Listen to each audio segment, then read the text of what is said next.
Fala galera, beleza? E aí, como é que estamos de quarentena?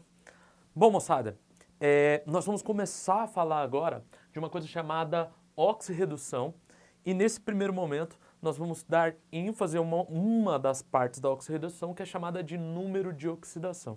Professor, o que é número de oxidação ou estado de oxidação? Dá na mesma, certo? O que é isso? Número de oxidação, o NOx. O NOx nada mais é do que, para os íons, o número de elétrons que um certo elemento perdeu ou ganhou, certo? Então, se eu estou falando de um íon, certo? Um cátion ou um ânion, o número, a carga que ele apresenta é a mesma coisa que o NOx dele. Isso se ele for monoatômico. Exemplo, Na+. Sódio mais 1 significa que esse cátion ele perdeu um elétron, logo o NOx dele é mais 1, certo? Para grupos, exemplos, sulfato, SO4 2-. Aí eu vou ter que levar em consideração outras coisas que a gente já vai falar, certo? Bom, e para as moléculas de uma maneira geral? Eu vou ter que entender que o número de elétrons deslocado vai ser o que nós chamamos de NOx. Por quê? Imagine que eu estou falando de H2O. Hidrogênio e oxigênio eles estão juntos. Alguém perdeu ou ganhou elétron? Não, não literalmente. Por quê? Porque ali houve uma ligação covalente, ou seja, existe um compartilhamento de elétrons. Mas é importante dizer que existe um deslocamento dos elétrons que estão saindo, estão se deslocando para os elementos mais eletronegativos e se afastando dos menos eletronegativos, certo? No caso de hidrogênio e oxigênio, é importante dizer que o oxigênio, por ser mais eletronegativo, ele faz o quê? Ele puxa para si os elétrons.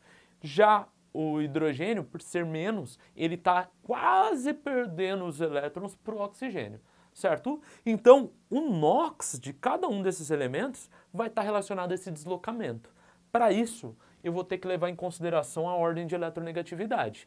Então, olha, na ordem eu coloquei aqui para vocês, olha, saindo do flúor, oxigênio, nitrogênio, cloro, bromo, iodo, enxofre, carbono, fósforo e hidrogênio. Esses dos ametais, pelo menos os principais. Já de uma maneira geral, a metal sempre é mais eletronegativo que metal. Para que eu vou olhar isso aqui, professor? Para lembrar que em uma ligação covalente, os elétrons eles sempre se deslocarão para os elementos mais eletronegativos e vão se afastar dos elementos menos eletronegativos. Isso vai ser importante para você determinar o NOx, não só para fórmulas moleculares, mas para fórmulas estruturais também. Em um outro momento a gente vai falar especificamente disso, beleza? Mas vamos fazer algumas determinações para ficar mais prático. Professor, como é que eu vou determinar o NOx de cada um deles? Primeira regra, eu tenho que entender que a soma do NOx de todos os átomos, eu não estou falando só de elemento, tá, gente? Dos átomos, eles serão iguais à carga da molécula que eu estou fazendo essa determinação. Muita gente fala, professor, sempre vai ser igual a zero? Não, só vai ser igual a zero se a molécula for neutra. Se eu estiver falando de um íon, certo? Por exemplo, o exemplo que eu disse do sulfato, eu não vou igualar a zero, eu vou igualar a carga dele, menos 2. Se fosse um cátion, mais alguma coisa. Então, eu vou igualar sempre a carga que ele apresenta, certo, gente? Outra característica, outra regra, substância simples, neutra, sempre o elemento que está formando essa substância vai ser igual a zero. Então, de uma maneira geral, vi uma substância simples, neutra, eu estou falando do NOx do elemento igual a zero. Por quê, professor? Imagine que eu estou falando do O2, gás oxigênio.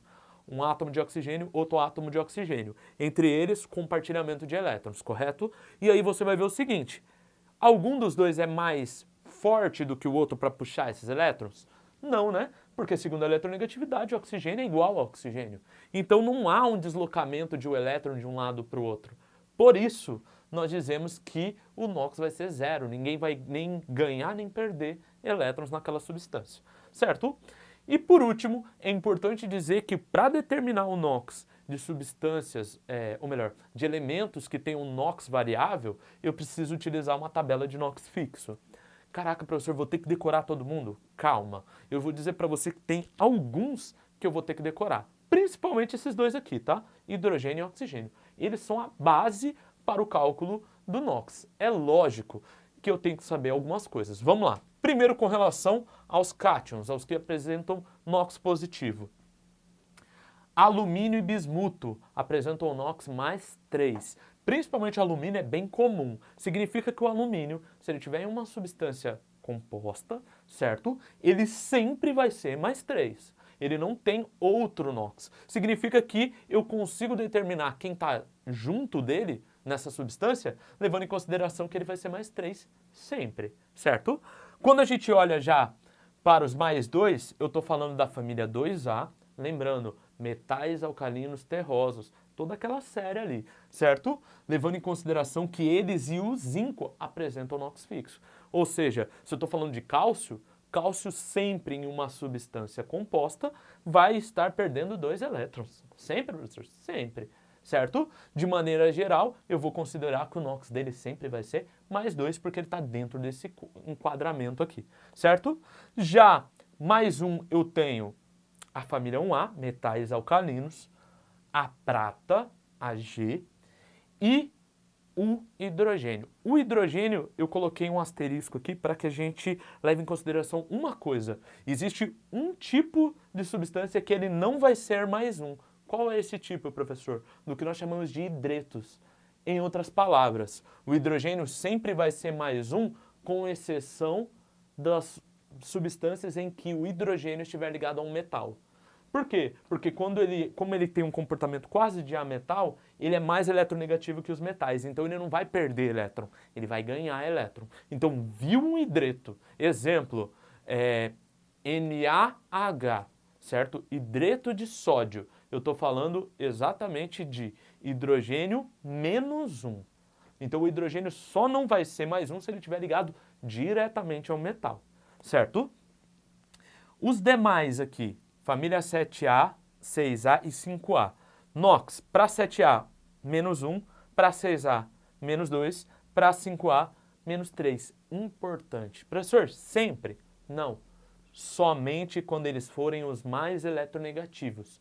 Isso significa que, da família 7A, quem sempre vai ficar menos 1? O flúor, certo? O flúor só não vai ser menos 1 se ele estiver ligado a ele mesmo, certo? Exemplo, no F2, no gás flúor, isso significa que ali o NOx dele vai ser 0. O restante das vezes sempre vai ser menos 1. Já o cloro, bromo e iodo, eles só serão menos 1 se não estiverem ligados diretamente com o FON, flúor, oxigênio e nitrogênio. Se estiver ligado com metal, por exemplo, eles serão, respectivamente, menos 1, todos eles. Fechou? Bom, da família 6A, mesma coisa, importante. Da família 6A, o cara mais importante é o oxigênio mesmo. O oxigênio vai ser sempre menos 2, professor. Existem 3 casos que não. Quais são os 3 casos, professor? Primeiro caso, se ele estiver ligado ao flúor. Se ele estiver ligado ao flúor, ele não vai ser menos 2, ele vai ser mais 2, porque o flúor é mais eletronegativo. Segundo caso, quando ele estiver em um tipo de substância que é chamada de peróxido. Por causa das ligações oxigênio e oxigênio dentro do peróxido, ele vai apresentar não mais o NOx menos 2, mas sim menos 1. E num último caso, que é num tipo de substância que nós chamamos de superóxido, que ele vai estar ligado 4 oxigênios em sequência, isso faz com que o NOx resultante seja menos meio. Professor, tem como ser menos meio? Pouquíssimas vezes a gente vai ver esses casos de ser menos meio, certo? Nesse caso em específico, sim, menos meio, um número fracionado. O restante sempre números inteiros, certo, gente? E da família 5A, praticamente para C-3, eu estou falando do nitrogênio, porque o fósforo só vai ganhar do hidrogênio, o restante ele perde para todo mundo. Certo, gente? Então, de uma maneira geral, se eu conseguir entender essa tabela aqui, todo o resto dos NOx eu consigo determinar. Vamos fazer um exemplo? Imagine, então, que eu esteja falando disso aqui, ó. No primeiro caso,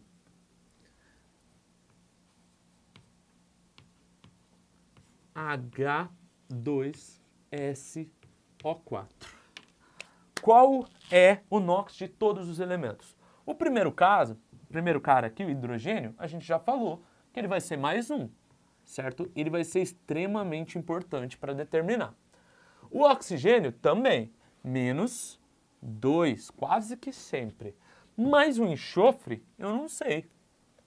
O enxofre é uma incógnita, porque ele tem vários estados de oxidação. O enxofre ele pode ser menos 2, mais 4, mais 6, certo? Portanto, ele tem um monte de possibilidades. Como é que eu vou saber, professor? Eu vou usar essas regras aqui. Bom, eu não sei qual que é ele, mas como eu sei hidrogênio e oxigênio, eu consigo determinar da seguinte maneira. Olha só, existem várias formas da gente fazer. Isso aqui eu posso fazer da seguinte maneira, olha. O NOx eu multiplico pela quantidade de átomos. Então, nesse primeiro caso, eu tenho mais 1 vezes 2, mais 2. X vezes 1, x. Menos 2 vezes 4, menos 8. Isso tudo aqui vai ter que ser igual à carga dessa substância. O ácido sulfúrico é uma substância neutra, certo? Então eu vou igualar a zero. Em outras palavras, eu tenho esse cálculo aqui, ó. 2 mais x menos 8 igual a zero. Dá para determinar, gente? Dá, né? Basta eu isolar o x agora. X vai ser igual a mais 8 menos 2. Em outras palavras, o NOx do enxofre nessa substância é mais 6.